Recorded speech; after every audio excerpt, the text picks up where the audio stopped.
Hello beautiful, thank you for joining me here today. I have gone through quite a few wardrobe transformations in my lifetime, and I understand that not everyone has the logistical brain that I do. Not everyone can go through the analysis process, the planning process, the decluttering process, and actually get a thrill out of it like I did. So this is a video for those of you who want to make some impactful yet easy changes that can be really helpful in transforming your style. Now, one of my transformations involved changing my hair color. I think you definitely need to start with some sort of an anchor point. You need a point to start with that will help steer your decisions. Like, you do need somewhere to start. Now, wardrobe obviously isn't just about the clothes and the shoes. You and I could have the exact same items of clothing and still look completely different based on our hair coloring, skin coloring, styling of jewelry, accessories, etc., etc. So there are a lot of aspects that do impact the way outfits look on us. So I think choosing a styling anchor point somewhere on your body is a great way to go, whether it's choosing the part of your body that you really want to emphasize, whether it is something like your hair, maybe getting a haircut, maybe dyeing your hair like I did, or going back to your natural hair color. But you need to find that anchor point that will help you create rules for what you do and don't do. Once I changed my hair color, I could finally ditch the makeup that I didn't really want to be wearing. Even something as simple as the tan that my body gets every summer looks different with this hair color than it did with my previous hair color. And that helped me decide which colors I was adding to my wardrobe, what kinds of shapes I was adding to my wardrobe, the fabrics that I was adding to my wardrobe. It impacted all of those decisions. I stopped wearing things that I did not like. And I know this seems so obvious, and yet here we are, me saying it out loud, because even now I sometimes have to remind myself that I shouldn't be wearing things that are worn out, that make me feel floppy jalopy, that itch.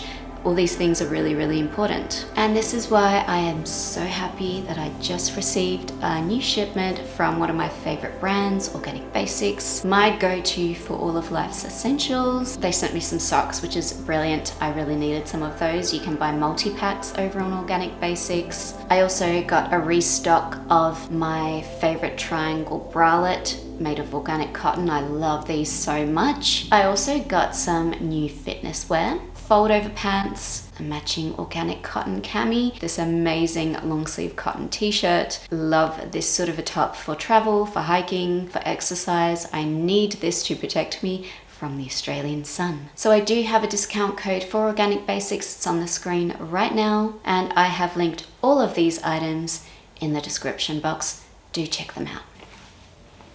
When I finally embraced that my wardrobe was for me and that its primary purpose is to help me feel how I want to feel, it became a lot easier to get rid of guilt that said I can't declutter that for this or that reason. It helped me get rid of pieces that made me feel stagnant in my life. It helped me get rid of pieces that were not the right mood for me. I did a lot of decluttering of things that really didn't work for any number of reasons. Ultimately, what it came down to is they didn't make me feel good, or I had a resistance to wearing them. You've got to learn to listen to that inner intuitive voice. That will really help you develop your life in general, but it will definitely help you develop your wardrobe too. And again, I have to come back to the idea of an anchor point. Think of the mood that you are trying to create as another anchor point, as another point of reference. And if you want to feel a certain mood and you've got 50 things in your wardrobe that in no way support that mood, you need to take that into consideration. It's time to maybe let go of such things. I started looking at my wardrobe as a capsule wardrobe. And what does that mean? Well, it basically means it's all part of one narrative, that all the items within the wardrobe, from the accessories to the clothing through to the shoes, handbags, everything, it's all part of a common narrative. It's all part of a common story. All the pieces interact with each other. The wardrobe is an ecosystem. In terms of logical thinking, I think that was the biggest shift that I made. It doesn't matter the season of life. It doesn't matter the purpose of the wardrobe. If you have an understanding of the fact that each of the pieces needs to coexist with everything else that's in there, it's going to be a lot easier to make shopping decisions, decluttering decisions, and even getting dressed decisions. I mentioned earlier that I changed my hair color. When I changed my hair color, I changed the colors in my wardrobe. Neutrals are a great way to keep your wardrobe easy to use. Most of my wardrobe now is composed of creams, black, and a little bit of grey, and while seasonally I may add a little pop of colour here and there for a bit of contrast, a little bit of a focal point, ultimately I'm not redesigning the wheel every single time I go shopping. I know that I'm adhering to the creams and the black, and anything that comes in needs to work within that context. It needs to be part of that ecosystem. I decided my own essential basics. Of course, there are lots of videos out there that will tell you the kinds of essential basics that you should have. You could look at my wardrobe videos over on my other channel. You might say, oh, okay, yeah, she wears that sort of a thing all the time. And you might learn from that. But ultimately, I and no one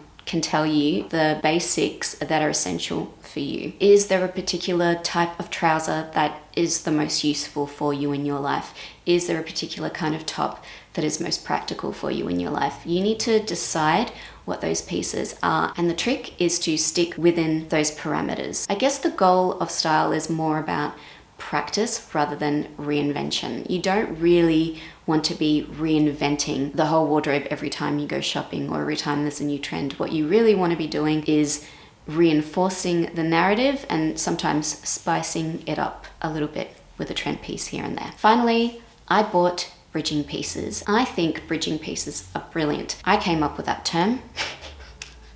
So if anyone else is using it. But what I meant by it is if you have a goal of where you want your wardrobe to be in 6 months' time, or maybe where you want your lifestyle to be in 6 months' time, but currently your life does not represent that vision. What you want to be purchasing is bridging pieces. Those are pieces that are bridging your wardrobe between where you are now, everyday reality right now, and where you intend to go. Part of the decision-making process when you shop can be about, okay, well, this is the kind of thing that I need for work right now, and yet I do know that that's not where I want to be. I don't want to be doing this job in a year's time. So therefore, how can I purchase that practical thing that I need right now, that's an essential in my reality right now, in a way where it can still be potentially used in a year's time when I'm doing the dream thing that I want to be doing. How you want to do that is you want to look at the elements of the items that you are buying. So for example, if you do need to buy a pair of trousers for your practical day job that you have right now,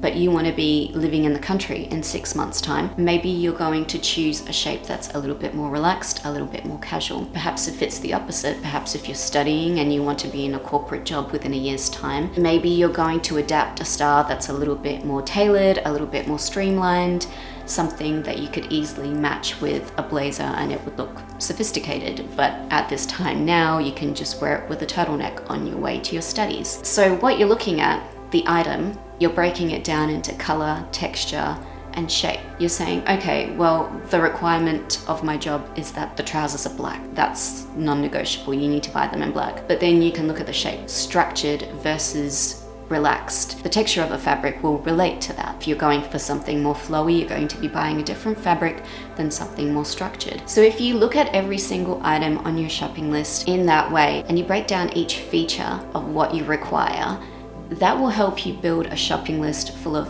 practical bridging pieces that will be able to be worn in the two circumstances that you need them for the most. The circumstances of the reality of now and the circumstances of whatever it is that you're transforming towards.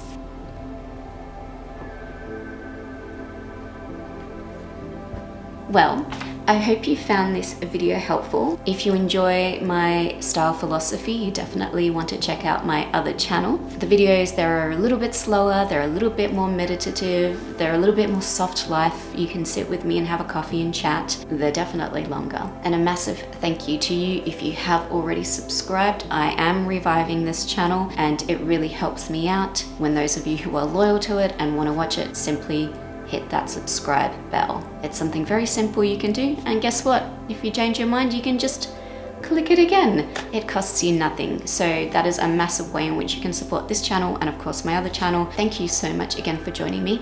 Please chat with me in the comments. I look forward to reading what you say. And thank you so much for joining me here today, like-minded soul.